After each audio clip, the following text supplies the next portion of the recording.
Hey YouTube, how you doing? So check in today with just a quick, well, I don't know, we'll see how quick this goes. Uh, Preparedness planning tool that it's simple. It's not like I had to make it or anything. It's just a quick way for those that may be visual people, a way to represent some of your preparedness efforts. Uh, and while we're on here, just something to think about as a talk about developing your calories. If you're like me and you didn't count all your calories and you stacked them away, you can look them up by entering the food type and gives you calorie counts for a type of food. And I was using this in kind of the development of this, and it gives you how much a certain amount of like an ounce of white wheat berries. There you go, simple, right? But a quick tool you can develop just off of what you got on your computer, and something that me as a visual person, I think I've found useful as I've developed this is um, thinking about it. You can think about it in terms of meals, in terms of calories, however you wanted to do it, and give you a representation of um, where you are in your preparedness efforts and what your goals are. So to give you an example of something I've done is just putting simple calorie counts and breaking down my numbers and everything, but giving me a graph of, in this case, a pie chart of where my percentages lay of each different type of, in this case, food storage.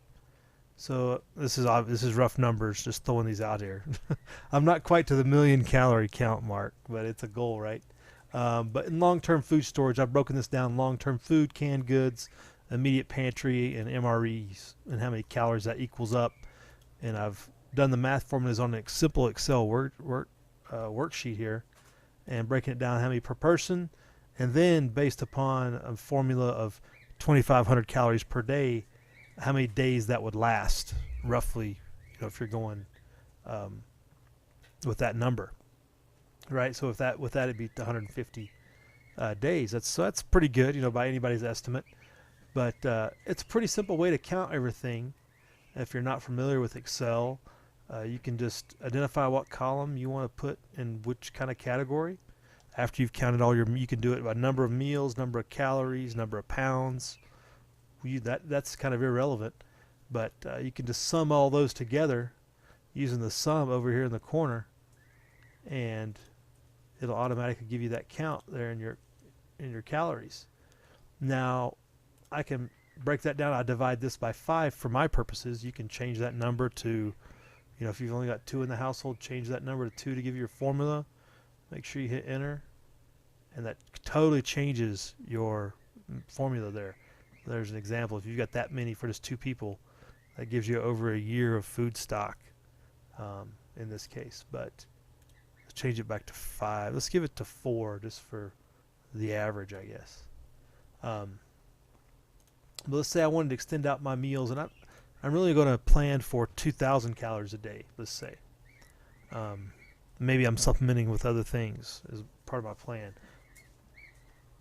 236, 235 days, 236. But I can play around with these formulas, and I can give a true formula like this, or I can make these planning numbers to just estimate what I want to do. Now, with my pie chart, all I've done is with the total calories, you do the quick analysis tool down here. So I can right click on that, and the quick analysis gives me whether I want a chart, pie chart. You can do a different representation of how you want it to look.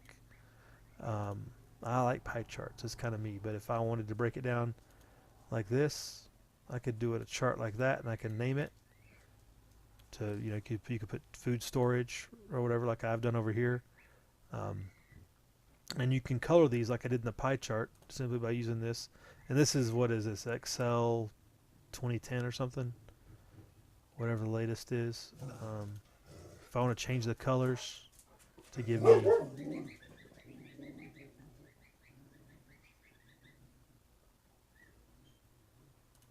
change the colors, pretty simple.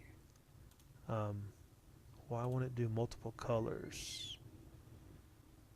I'm not sure of that reason for that, because it's pretty simple there. But it gives you a representation of where all your total calories are here, and this shows you that most of it's in long-term storage, similar to this, but it's a percentages over here. And can you give? Oh, it kind of gives you different designs, all kinds of different options if you want it to look a different way. But tons of different, and really good for those of us who are very much more visual than we are. You write this stuff down on paper and it's just a bunch of numbers. Okay, I got a bunch of numbers there. It doesn't tell me a whole lot, but analyzing your math a little bit might help you out. So that's just some information there. Now let me get rid of this. I'll get rid of this. There we go. So say if I wanted to have a goal. Let me just put a food goal. A food storage goal, however we would want to write it. And I put in here, and I do the same categories as I. So now we've got this set up on this side so we can plan for our goal. So this is a good way to just set out a goal and look at what your total numbers are going to be needed to match up with what you have or project to need. So I'm supposed to set a goal here of 365 days per person. That's a lot of food, right? But what I want to do is just go up here. I'll sum this up with this number, and I'll times that first by, let's go with 2,000 calories a day. It's going to be lean. It's going to be hard times, but it's a good planning goal, right? So that gives us that enter. So that's 730,000. Let me set my formatting.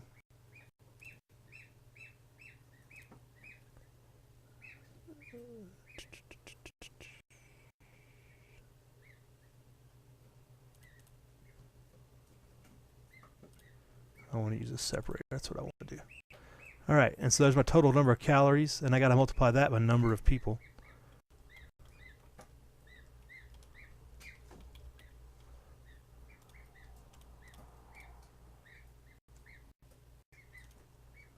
So it's going to be that times, we're going to go with 4 for the purposes of this demonstration. Average person. What do we, what's our math here? I need my separator again. I can't read well without my, there we go, 2,920,000. No decimal. No decimal. All right. Wow, right? Like, seriously. So that's the total number of persons. Total number of calories per person.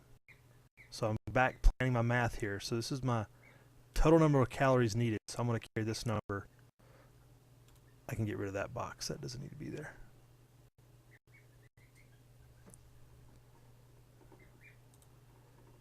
So this is my calories. I can copy this over to here my total calories.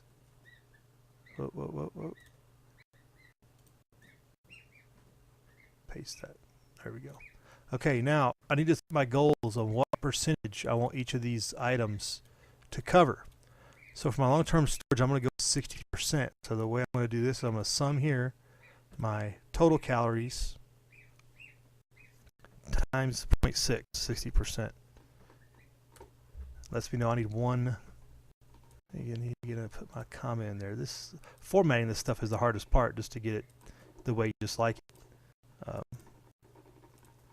But 1.75 million, 1,752,000 calories in there. My canned goods, if this is 60, then I'm going to do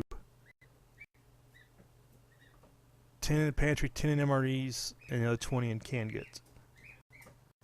Or no, 10 in canned goods, 10 in MREs, 20 in the pantry. Let's try that. Just for the purposes of this, right? So, sum up here. I want to sum this times 0.1. And that's easy math there. You can do that in your head almost in standard if you didn't want to fiddle around with the formula here. But the formula allows you to go back and forth and adjust it however you want to, right? No, I don't want to. No, I want 0. I want O2. I want O2 times 0.1. And then my pantry is going to be my final number.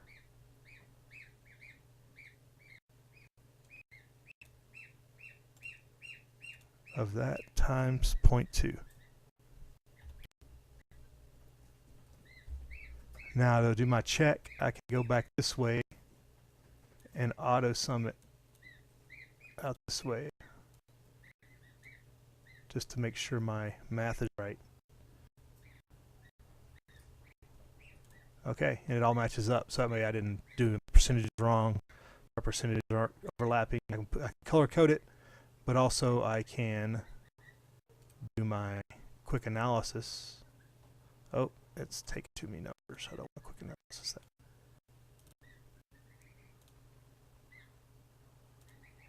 Quick analysis of the pie, add some percentages, and I can color code this how I want. And it can either match up, so I can look at compare with what I actually have on hand, percentage wise, to see what I want to purchase to move into the future. And as those numbers, these charts get closer together, I've got something to work with. So it's not that difficult. I'm not a computer guy at all, but I find this useful for visualization. As you can see, that breaks apart when you play with it like that. I didn't even know that. It just happened. But it's a visual for a lot of us that are more visual people. I've done the same thing for water over here as an example. Kind of an estimate of what I have on hand, 25 days per person. What a goal would be 180 days per person. Back plan that, it's 1,080 gallons just for normal use, not counting all the other uses we got around here for water, right? And I could factor that in another planning chart if I wanted to. And you can always do your ammo loadout, right? So a test example of that is something similar, many more calibers, right? In this example, 22 caliber, 48% of this breakdown here, and just it's broken out 5.56, just to give you all the different ways you could add color and stuff to that, to give you something to look at. Because again, I'm like, oh, okay. And as you count your ammo, if you count your ammo one day, you're like, okay, this number will change because I went to the store and my percentages change, right? And the same for my food. I come over here one day, we got some stocked up a little bit more. Maybe I ate some this time. Maybe we went on a trip or something. We took a bunch of stuff camping or whatever, and my percentages change. And so I keep track of everything I've got going on. And you can give that. You also have the visual representation. So I just thought it was useful for me how I do it. Again, you can do these charts when I pull one up and do a quick analysis. I can pull up all kinds of different charts that look the way you want it to. I just like the pie chart myself. And you can change the colors. So just an idea of YouTube, throwing that out there. Any type of planning tool is useful, right? So you'll have a good day. Live free.